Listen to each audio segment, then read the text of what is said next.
세상을 빛내는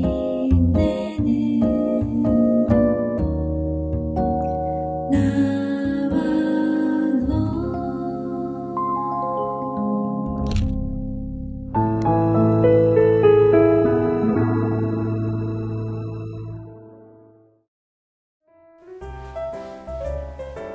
안녕하세요, 새빛나 친구들. 진홀출 선생님이에요.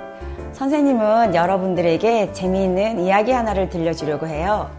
혹 알고 있는 친구들도 있을 테지만 귀를 기울여 다시 한번 들어보세요. 친구들, 피노키오 알죠? 피노키오처럼 엘리라는 목수 아저씨가 만든 웬믹이라는 나무 사람들이 사는 마을이 있었어요. 그 마을에 사는 웬믹들은 금빛 별표가 든 나무 상자와 잿빛 전표가 든 나무 상자를 들고 마을 구석구석을 돌아다니며 서로에게 별표와 전표를 붙이며 하루 종일 시간을 보냈대요. 나뭇결이 매끄럽고 색이 잘 칠해진 웬믹들은 금빛 별표를 받았고, 나무결이 거칠거나 색이 벗겨진 웬믹들은 전표를 받았어요. 무거운 물건을 번쩍 들어 올릴 만큼 힘이 세거나, 높은 상자를 훌쩍 뛰어넘을 수 있거나, 어려운 단어를 줄줄 외거나 노래를 잘 부르는 웬믹들도 금빛 별표를 받았어요. 하지만 웬믹들 중에는 재주가 하나도 없는 웬믹들도 있었어요. 판치넬로도 그중 하나였어요. 아무 재주가 없고 잘 넘어지고 상처도 많고 말투도 이상한 판치넬로는 항상 잿빛 전표를 받았지요. 금빛 별표를 너무 받고 싶었는데 몸에 전표만 계속 늘어가자 판치넬로는 나는 아무도 쓸모도 없어 이렇게 생각했어요. 그런데 어느 날 판치넬로는 몸에 별표도 전표도 하나도 붙어있지 않는 루시아를 만나게 되었어요. 몸에 아무것도 붙어있지 않는 것이 너무 신기해서 비결이 무엇이냐고 물어보았죠. 루시아는 그 비결은 매일 엘리 아저씨를 만나러 간다는 것이었어요. 그래서 판치넬로도 용기를 내어서 언덕 위에 사는 엘리 아저씨를 찾아갔어요. 그리고 엘리 아저씨로부터 난 네가 아주 특별하다고 생각한단다 하는 말을 듣게 돼요. 그렇지만 판치넬로는 믿지 않았어요. 그래서 제가 특별하다고요? 뭐가요? 저는 빨리 걷지도 못하고 높이 뛰어오르지도 못해요. 제 몸은 여기저기 칠도 벗겨져 있고요. 이런 제가 왜 당신에게 특별하지요? 하고 물어보지요. 엘리 아저씨는 자상한 눈으로 판치넬로를 바라보며 대답해요. 왜냐하면 내가 널 만들었기 때문이지. 너는 내게 무척 소중하단다.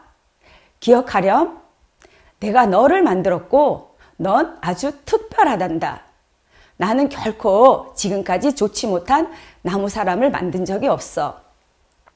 판치넬로가 엘리 아저씨의 말이 맞다고 생각하는 순간 몸에 붙어있던 전표 하나가 쨍그랑 땅으로 떨어졌어요. 여러분, 엘리 아저씨가 누구 같아요? 그래요, 하나님 같죠? 우리 말씀 하나 찾아볼까요? 창세기 1장 26절 말씀이에요. 하나님이 가라사대 우리의 형상을 따라 우리의 모양대로 우리가 사람을 만들고 그로 바다의 고기와 공중의 새와 육축과 온 땅과 땅에 기는 모든 것을 다스리게 하자 하시고. 아멘. 여러분은 새빛나의 많은 선생님으로부터 예수님이 자신이 십자가에서 죽고 3일 만에 부활하실 것을 말씀하셨는데, 말씀하신 대로 실제로 부활하심으로 예수님이 하신 말씀과 성경 말씀이 모두 사실인 것을 증명하셨다는 것을 들었을 거예요. 예수님이 부활하셨기 때문에 창세기의 이 말씀도 사실이에요. 하나님께서는 우리를 하나님의 형상과 모양대로 만드셨어요. 그것은 우리를 하나님의 자녀로 만드셨다는 뜻이에요. 자녀이기 때문에 하나님께서는 우리를 사랑하세요. 하나님이 선생님을 얼마나 사랑하시는지 깨달은 후에야 선생님도 다른 사람들을 사랑할 수 있게 되었어요. 정확히 말하면 하나님의 사랑을 흘려보내는 통로가 되었어요. 선생님은 초등학교에서 아이들을 가르치는 선생님이에요. 처음 교사가 되었을 때 선생님은 잘 가르쳐야 한다는 책임감이 강했어요. 그래서 공부를 못하는 친구들은 노력하지 않아서라고 생각해서 엄격히 대했고요. 잘못된 행동을 하는 친구들은 혼을 내 고치려고 했어요. 웬밑들처럼 잘하는 아이는 칭찬하고 잘못하는 아이들은 혼을 내면서 가르쳤지요. 물론 가르치고 혼내는 것이 잘못된 것은 아니에요. 하지만 선생님은 알았어요.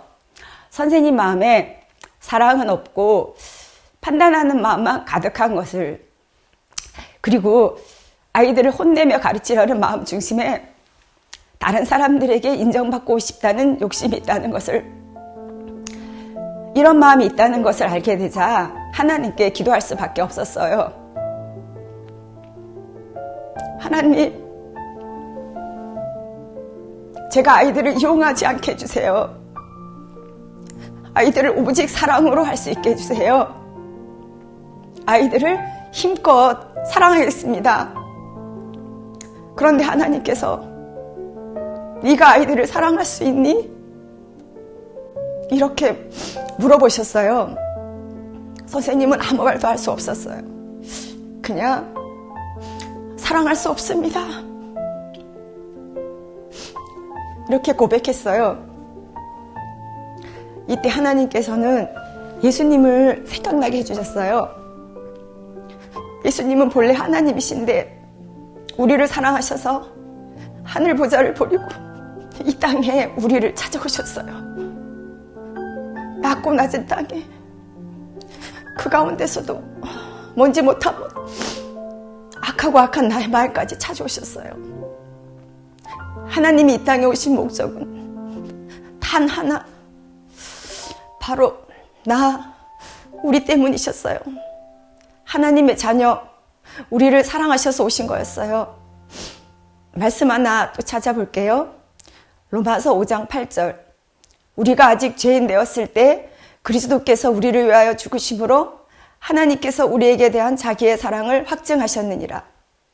이 말씀에 있는 것처럼 하나님은 죄를 지은 우리를 판단하지도 않고 벌하지도 않으시고 우리 죄를 대신해서 죽어주셨어요. 자녀된 우리를 죽기까지 사랑하셨어요. 이런 사랑을 깨닫게 되자 선생님도 내 기준으로 판단하던 것을 내려놓고 아이들을 하나님의 눈으로 바라보게 되었어요. 그리고 아이들의 마음에 들어가게 되었어요.